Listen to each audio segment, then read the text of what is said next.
चालू कर दो। नमस्ते भाई और बहनों, डीएम एस्ट्रोलॉजी में आप सभी का स्वागत करता हूं। अभी हम राशि फल, वार्षिक राशि फल 2023 के वीडियो कर रहे हैं। इसी की श्रृंखला में आज हम देखने वाले हैं चौथी राशि कर्क राशि। वैसे तो कर्क राशि वाले बहुत ही भावुक होते हैं, बहुत ही ऊर्जाशील होते हैं, सभी के लिए मर मिटने के लिए तैयार होते। सो ऐसी भावनात्मक राशि के लिए सन 2023 कैसे जाएगा देखते हैं। वैसे आपने मेरा टोटल ओवरऑल 2023 का भविष्य तो देखा ही होगा।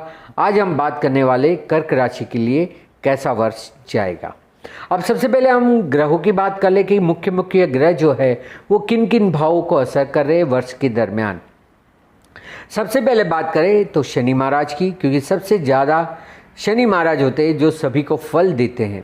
अब शनि महाराज आपके पूर्ण 2022 के वर्ष में आए गए मकर राशि, कुंभ राशि। अब ये बहुत ही जल्दी 17 जनवरी को, 17 दिन बाद, साल के शुरुआत के 17 दिन बाद तुरंत ही वो आपके कुंभ राशि में चला जाएगा। जो सप्तम भाव में है वो अष्टम भाव में चला जाएगा। वैसे अष्टम भाव में शनि अच्छा नहीं होता है, पर शनि महाराज स्वग्रही है, अपने घर में है, अपने कारक भाव में, तो इतना विचलित होने की जरूरत नहीं। हाँ, थोड़ा बहुत ये भय जरूर दे सकता है। सो ये भय का वातावरण निर्माण करेगा, पर इससे आपको नुकसान कुछ भी नहीं है। उलट आपका जो काम विलंबित हो रहा था, आपके सप्तम भाव में ऐसे लोग आके आपको बाधाएं दे रहे थे, उससे आप मुक्त होंगे। उलट ये अच्छी बात है। सो पहले शनि महाराज ही आपके अष्टम भाव में चले जाएंगे, उसके बाद गुरु का परिवर्तन होगा। भाग्य से आपका भाग्य स्थान में था पूर्णवश, अब वो जाने जा रहा है आपके दसम भाव में।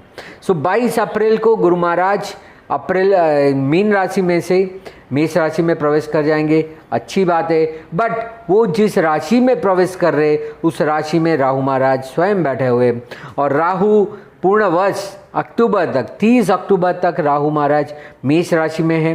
राहु अकेला मेष राशि में अच्छा था दसम भाव में, अब गुरु आने से गुरु राहु का चंडाल योग बनेगा। सो इससे आपके व्यापार में, व्यवसाय में क्या परिवर्तन आने वाला है वो हम आगे ही देखेंगे, पर यह एक समय सूचक के लिए बहुत जरूरी है। और 30 अक्टूबर के बाद राहु महाराज आपके नवम भाव में आ जाएंगे, जो आपका धर्म का, भाग्य का और मान्यता का भाव है, उसमें वो क्या परिवर्तन करने वाला है वो भी देखेंगे। केतु महाराज जो आपके चतुर्थ भाव में बैठे हैं, पिछले साल अप्रैल में 13 अप्रैल में वो आके चौथे भाव में बैठा है, जो सुख होते हुए अनुभूति नहीं करा रहे, अब उसमें क्या परिवर्तन आने है। 30 अक्टूबर तक तो यही है, उसके बाद वो तीसरे भाव में जाके क्या परिवर्तन करेंगे यह भी देखेंगे। तो मोटा मोटी हमने देख लिया शनि का भ्रमण, गुरु का, राहु का और केतु का। ये 4 ग्रह मुख्यतः होते हैं, बाकी सूर्य से लेके शुक्र भी असर करते, पर उनका समय सीमा बहुत कम होती है, इसलिए आपको ज़्यादा उसकी असर नहीं दिखती। तो ये हो गया आपका ग्रहों का परिवर्तन, ग्रहों का वातावरण आपकी राशि में। अब चल के देखते कि किन किन चीज़ों में, कौन कौन से फल में आपको विशेष ध्यान रखना है और कौन कौन सा फल आपको वैसे ही मिलने वाला है। तो सबसे पहले बात करना चाहेंगे स्वास्थ्य के बारे में। देखिए, ये तो सबसे ज़रूरी चीज़ें हैं, तो आप स्वास्थ्य के बारे में निश्चित रहिए। आपको स्वास्थ्य के बारे में बिल्कुल ही चिंता करने का वर्ष नहीं है। उलट जो थोड़ी बहुत भी स्ट्रेस थी सप्तम भाव के शनि की, वो भी निकल रही है। हाँ, 8वें भाव में शनि आने पे थोड़ा भय जरूर लगता है, पर यह भय का वातावरण है, ऐसी कोई हकीकत नहीं होने वाली है जिससे कि आपको शारीरिक तौर पे कोई कष्ट आए। तो ऐसी कोई चीज़ें नहीं होने वाली, आप स्वस्थ हैं और कोई चीज़ों से आपको इस साल हताहत होने की आवश्यकता नहीं है। स्वास्थ्य वाइज के हिसाब से आप एकदम ही तंदुरुस्त है, निरोगी है और स्वस्थ रहेंगे। इसके बाद बात करते बड़ी चीज़ जो होती है संपत्ति, वेल्थ, पैसे। इस साल पैसे के बहुत सारे मौके मिलेंगे आपको, अर्थ उपार्जन का बहुत अच्छा तक मिलेगा। आपके व्यवसाय में कार्य में जो पैसे लगे हुए हैं, जो पैसे रुके हुए हैं, लोगों से लेने बाकी है, उसमें काफ़ी कुछ इजाफा होगा। अप्रैल के बाद जैसे गुरु महाराज आपके मेष राशि में 10वें भाव में आएंगे, ये जरूर आपकी आर्थिक स्थिति को बदलेंगे, क्योंकि आप देखिए दूसरा, छठा और 10वां भाव गुरु से प्रभावित होगा। गुरु का गोचर कहता है कि गुरु जिस राशि में प्रवेश करता है उसकी त्रिकोण राशि को असर करता है। तो त्रिकोण में आपका दूसरा भाव आ जा रहा है और छठा भाव भी आ रहा है। छठे भाव पे हम आगे आते हैं। सो आपकी आर्थिक स्थिति है, इसमें बिल्कुल ही बदलाव आने हैं और अच्छा वातावरण निर्माण होना है। अभी बात करते हैं पारिवारिक सुख की। सो पारिवारिक चीज़ों में भी काफ़ी अच्छा समय है। आप अच्छा एक समय बिता पाएंगे आपके परिवारजनों के साथ, आपके संबंधियों के साथ, आप कुटुंबियों के साथ आप अच्छा एक वक्त गुजारेंगे। उनसे भी जो आपकी अपेक्षा है, उनसे जो आपको सपोर्ट चाहिए वो भी मिल जाएगा और आप उनके लिए जो कुछ करना चाहते हैं, तो पारिवारिक तौर पे ये एक बहुत अच्छा वर्ष है, शांतिपूर्वक का है और अच्छा फल जरूर मिलेगा। आगे बात करते हैं अभ्यास की, क्योंकि ये बहुत महत्वपूर्ण है। अब देखिए पूर्ण वर्ष अक्टूबर तक ऑलमोस्ट पूर्ण वर्ष ही हो जाता है, सिर्फ आखिरी के 60 दिन नहीं है, पर 305 दिन आपका केतु महाराज फिर भी चौथे भाव में ही है और राहु 10वें भाव में। चौथे भाव में होने से आपको अभ्यास में जो चाहिए वो फल नहीं मिल रहा है। आप मेहनत बहुत करते हैं पर आपको उसका परिणाम नहीं मिल रहा है, दिख नहीं रहा है, इसका मतलब ये नहीं कि परिणाम मिलेगा नहीं। आप अपनी मेहनत जारी रखिए, आपको विद्या अभ्यास में सफलता मिलेगी। बस अक्टूबर तक का समय ऐसा है कि जिसमें आप जितनी अपेक्षा रखेंगे उससे थोड़ा कम मिलेगा। नहीं मिलने जैसा नहीं है तो बिल्कुल फिक्र नहीं करनी। और उच्च अभ्यास में जो जाना चाहते हैं, ये तो स्कूली अभ्यास, स्कूल की शिक्षा होती है, कॉलेज की होती है या डिग्री की होती है, उस शिक्षा की बात है। जो कोई हायर एजुकेशन करना चाहता है, उच्च अभ्यास करना चाहता है, मास्टर करना चाहता है, CA CS करना चाहता है, उनके लिए बिल्कुल ही सही समय है। उच्च अभ्यास में कोई बाधा नहीं है, आपको उच्च अभ्यास करना चाहिए। अगर प्लानिंग कर रहे हैं तो बिल्कुल उसमें आगे बढ़िए, आपको लाभ जरूर है। छोटे मोटे जो साहस करना चाहते, कुछ नया करना चाहते, पराक्रम करना चाहते हैं या छोटी मोटी मुसाफरी करना चाहते, उसके लिए आपके पास अक्टूबर तक का समय है। जैसे अक्टूबर के बाद केतु महाराज यहाँ पे स्थिर हो जाएंगे, उसके बाद ये सारी चीज़ों पे आपकी रोक लग जाएगी। करते हुए भी आपको फल नहीं मिलेगा। तो आपको जो नया करना है, साहस करना है, कुछ नया इन्वेंशन करना है या तो कोई तरीका बदलना है, तो उसके लिए, साहस के लिए, पराक्रम के लिए अक्टूबर तक समय है। आपको ट्रैवलिंग वगैरह भी करनी, छोटी जगहों पे जाके आना है, घूम के आना है, तो भी आपके लिए अक्टूबर तक समय है। बिल्कुल कर लीजिए, आपको अच्छा फल मिलेगा। साल के आखिर से लेके 2024 में ये फल नहीं मिलने वाला है, तो जितना चाहिए उतना मुसाफरी वगैरह कर लेना चाहिए। अभी बात करते हैं शादी की। यदि आप शादी के इच्छुक हैं तो बिल्कुल ही आपके लिए बहुत उचित समय है। शनि महाराज जो बंधन के भी कारक होते हैं, विलंब के भी होते हैं, जो सप्तम भाव से जा रहे, सप्तम भाव का स्वामी तो रहेंगे ही, पर वो अष्टम भाव में गए तो आपको बंधन में डालेंगे, शादी ब्याह कराएंगे। तो शादी ब्याह के लिए बिल्कुल ही प्रयत्नशील रहिए, उसमें आपको बिल्कुल ही शुभ फल प्राप्त होना है। जहाँ जहाँ पे आपने पहले कहीं पे भी अप्लाई किया है, बातचीत चल रही है या आप बात करना चाहते हैं, उनको वापस से आप कॉल करें, संपर्क में आइए, वहाँ से वापस कुछ ना कुछ अच्छा बनने वाला है। सो आप जो नए संबंध बनाना चाहते हैं, पति पत्नी की जो सर्च चल रही, सोच चल रही, उसमें आपको काफ़ी हद तक इस साल पे फ़ायदा होगा और आपका शादी ब्याह का ये वर्ष है। तो बिल्कुल ही जो बाधा है वो निकल जाएगी। जो शादीशुदा लोग भी हैं उनके लिए भी अच्छा समय है। आपको उसमें भी लग्न जीवन में अब कुछ तनाव कम हो जाएंगे। भागीदारी कर रहे हैं, पार्टनरशिप है, तो भागीदारी में भी जो कुछ मिसअंडरस्टैंडिंग है ये सब निकलने वाली है। तो बिल्कुल ही आप पॉजिटिव रहिए, इसमें अच्छा फल आपको है। बच्चों की बात करें तो यदि आप बच्चे करना चाहते हैं तो पूर्ण वर्ष दरमियान आपके पास समय है। आप बच्चे के लिए प्लानिंग करें। बच्चे अगर आपको आने हैं तो उनका भविष्य अच्छा है। इसके लिए कोई समय सीमा नहीं है, पूर्ण वर्ष दरमियान अच्छा समय है। और यदि आपके संतान है और उनके बारे में कुछ आप करना चाहते तो भी आपके पास समय है। अब उनकी शादी ब्याह का, अभ्यास का या एजुकेशन के बारे में कोई भी डिसीजन लेना चाहते तो बिल्कुल लीजिए और वो उनके भले में ही होगा।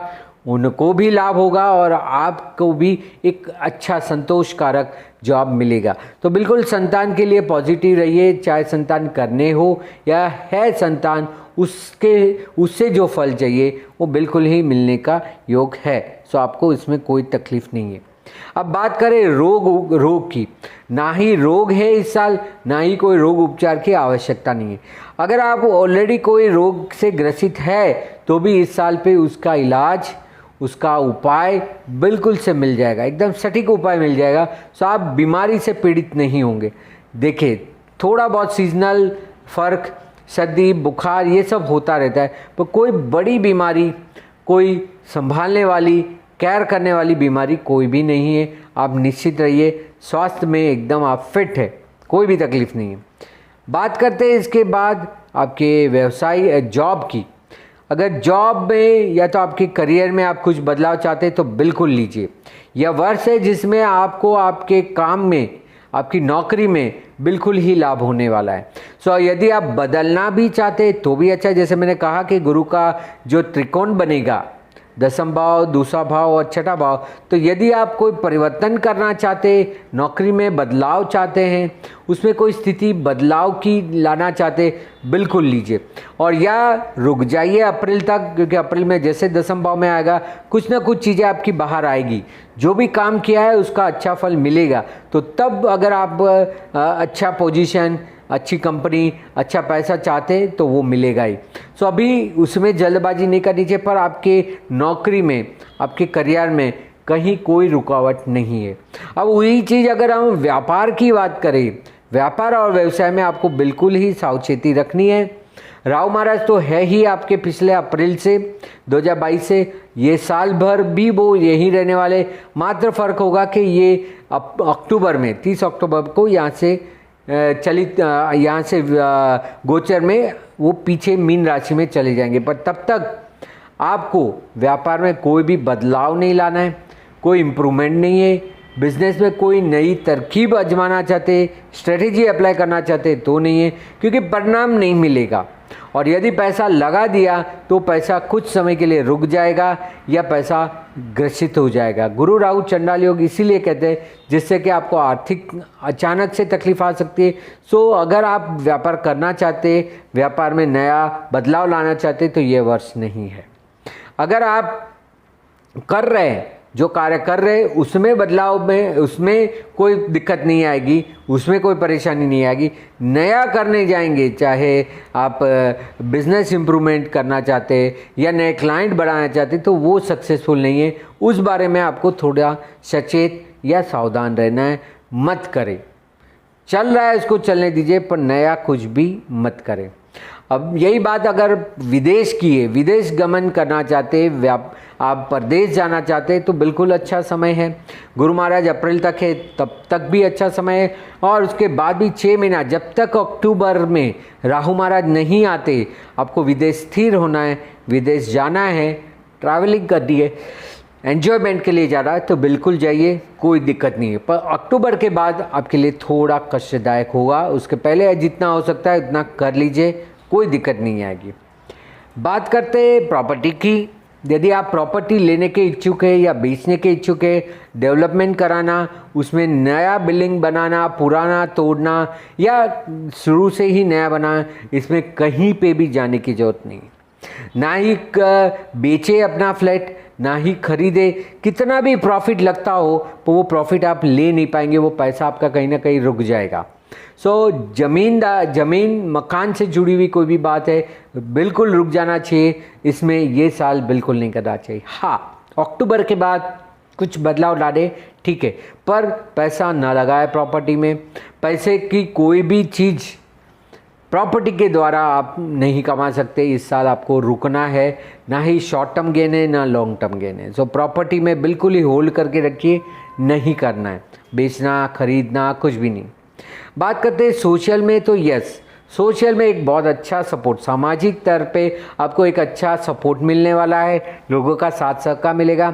आपके खुद के मित्र वर्तुल है, फ्रेंड्स है, इसमें काफ़ी अच्छा एक बदलाव है, एक अच्छा रिस्पॉन्ड देखने को मिलेगा। और यदि आपको भी उनसे जुड़ना है तो बिल्कुल अच्छा समय। तो सोशल में कोई प्रॉब्लम नहीं है, सामाजिक स्तर पे सोशल मीडिया में आप यदि आना चाहते हैं तो भी आपके लिए बिल्कुल अच्छा समय है, और जो कर रहे उसमें कुछ नया बदलाव लाना अभी बहुत ज़रूरी है ताकि आपको आगे के लिए कोई तकलीफ ना आए।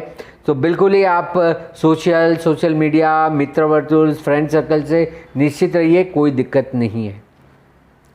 यदि कोई लिटिगेशन है, कोई वाद विवाद चल रहा है, कोर्ट कचहरी चल रही है, तो यह एक समाधान के लिए बहुत अच्छा समय है। शनि महाराज आपको अब थोड़ा बहुत अच्छा फल देने आए हैं, तो यदि समाधान करना है बहुत अच्छा है। जो शत्रु बाधा दे रहे हैं, जो कॉन्स्पिरेसी हो रही है, षड्यंत्र हो रहा है, इस सब में कहीं रोकथाम होगा, क्योंकि मैंने कहा ऐसा जॉब में अभी कुछ पॉजिटिव है तो उसका आपको बेनिफिट मिलेगा। सो आपके लिए जो कोई लिटिगेशन वगैरह है उसमें से बाहर आने का बिल्कुल मौका है, आपको बिल्कुल वो चांस लेना चाहिए और अच्छा फल प्राप्त होगा। बात करते हैं आध्यात्मिकता की, तो शनि महाराज आध्यात्मिक के होते हैं, वो अपनी राशि में ज़्यादा मजबूत राशि में वायु तत्व की राशि में प्रवेश करेंगे। बहुत अच्छा होता है, शनि खुद भी वायु तत्व का, इसलिए मूल त्रिकोण होता है कुंभ राशि में। सो इससे जुड़ी हुई स्पिरिचुअलिटी से जुड़ी हुई, आध्यात्मिकता से जुड़ी हुई, रहस्य, देखिए 8वां भाव होता है वो रहस्य का होता है, तो रहस्य से जुड़ा, ऑकल्ट से जुड़ा हुआ, ज्योतिष, टैरोट, फेंग शुई, ये सारे जो अलग अलग माध्यम है उसमें भी आपका इंटरेस्ट बढ़ेगा, उसमें भी आपको अच्छा फल है। सो आध्यात्मिकता में या धार्मिकता में, दोनों में अच्छा परिवर्तन है, अच्छे धार्मिक आयोजन भी कर पाएंगे, बहुत बढ़िया समय है। सो इसमें आपको कोई दिक्कत नहीं है। बात करते हैं यहाँ पे इन्वेस्टमेंट की, तो बिल्कुल ही आपको बड़ा सा इन्वेस्टमेंट करना चाहिए। प्रॉपर्टी छोड़ के, प्रॉपर्टी में नहीं करना है, उसको छोड़ के यदि लॉन्ग टर्म बॉन्ड लेने हैं, एफडी करनी है, सिक्योरिटीज़ में डालना है, स्टॉक में भी इवन डालना है, पर लॉन्ग टर्म प्रॉस्पेक्ट से डालना है, तो बिल्कुल अच्छा समय है। आप उससे जुड़ा हुआ, इन्वेस्टमेंट से जुड़ा, प्रॉपर्टी छोड़ के किसी में भी इन्वेस्टमेंट करें, चाहे शेयर में, स्टॉक में भी करें, पर विथ लॉन्ग टर्म व्यू देखे, या लमसम अमाउंट आपको एसआईपी में डालनी है, म्यूचुअल फंड में डालनी है, तो भी एक अच्छा समय है। सो एक्सपेंसेस को, अपने खर्च को देखिए, खर्च होगा ही, जो आप डेवलपमेंट करना चाहते हैं उसके लिए खर्च तो होगा। सो खर्च को आप कैसे इन्वेस्टमेंट में तब्दील कर सकते हैं वो देखिए। जो खर्च होना है वो होना ही है, उतना अमाउंट अपने आप वॉलेंट्री एसआईपी में डालिए, आरडी में डालिए, बट लॉन्ग टर्म प्रोस्पेक्ट से देखिए, आपके लिए बहुत लाभदायक है। चाहे आपका रोकाण हो, इन्वेस्टमेंट हो, या आपकी एक्सपेंडिचर हो, आपके लिए फेवरेबल है। सो आपको इसमें कोई दिक्कत नहीं आएगी, परेशानी नहीं आएगी। गुरु का ट्रांजिट अच्छा है। कर्म का फल वृद्धि होने का बिल्कुल अच्छा उचित है, आपको उसका बेनिफिट मिलेगा। और आखिर में बात करते हैं नाम, प्रतिष्ठा और हुद्दे की, ये नहीं मिलने वाला है। देखिए 10वें भाव में राहु महाराज रहेंगे 30 अक्टूबर तक। गुरु महाराज भले ही 22 अप्रैल को आ जाए, आपके 10वें भाव में आ जाएंगे, वो गुरु राहु का चंडाल योग नाम प्रतिष्ठा के लिए अच्छा नहीं होता है। सो आपको भी जो नाम प्रतिष्ठा है, आप काम करते रहिए। देखिए राहु तो अक्टूबर तक है, पिछले साल अप्रैल में आ गया था, सो ये चीज़ें तो होने वाली है। आप कितना भी मेहनत कर ले, आपको अप्रिसिएशन कम मिलने वाला है, सो उसकी उम्मीद ना रखें। नेम, फेम, रिकग्निशन थोड़ा कम मिलने वाला है, बट अपना कार्य जारी रखिए। आपको इस साल भले ही इसमें कोई लाभ नहीं है, पर इसका आप अच्छे से अच्छा आगे उपयोग कर पाएंगे। तो नाम प्रतिष्ठा या हुद्दा जो है उसमें थोड़ा तनाव दिख रहा है। और अपने व्यवसाय के लिए तो मैंने पहले ही कह दिया कि अगर आप खुद का व्यवसाय या व्यापार करते हैं उसमें कोई बदलाव नहीं लाएंगे। सो यह एक ओवरऑल पूरे वर्ष दरम्यान आपकी राशि का फल हुआ। आपकी कुंडली, आपकी दशा, आपके गोचर अलग अलग हो सकते हैं, शायद इसमें से कुछ फल मिले, ना भी मिले, अच्छा मिले, बुरा भी मिले। ये एक ओवरऑल व्यू है। कर्क राशि वालों के लिए किन चीज़ों में आपको ध्यान रखना है वो आपके लिए यहाँ पे दिया गया है। सो ऐसी जानकारी के लिए, मार्गदर्शन के लिए, कंसल्टेशन के लिए यहाँ पे दिए हुए व्हाट्सएप नंबर पे आप मुझे संपर्क कर सकते हैं। मेरा फेसबुक पेज DM एस्ट्रोलॉजी या इंस्टाग्राम धर्मेश मेहता या DM एस्ट्रोलॉजी में आप मुझे फॉलो कर सकते हैं। बहुत सारे आर्टिकल मैंने वहाँ लिखे, वहाँ आपको रिसर्च चीज़ें चलती दिखेगी, आप उसका इस्तेमाल कर सकते हैं। और यदि आपने मेरा चैनल लाइक नहीं किया है, शेयर नहीं किया है या सब्सक्राइब नहीं किया है तो ज़रूर सब्सक्राइब करिए, बेल आइकन दबाइए ताकि मैं जब कभी भी वीडियो अपलोड करूँ आपको तुरंत ही उसका मैसेज आ जाए और आप उसको सुन सकते हैं। यही चीज़ों को दूसरों को भी सुनाइए, फैलाइए और उनके जीवन में भी परिवर्तन लाइए। इसी आशा और उम्मीद के साथ यह वीडियो बनाया है। आशा रखता हूँ आपको पसंद ज़रूर आया होगा। दूसरों को भी बताइए और उनको भी लाभ दीजिए। धन्यवाद, नमस्कार।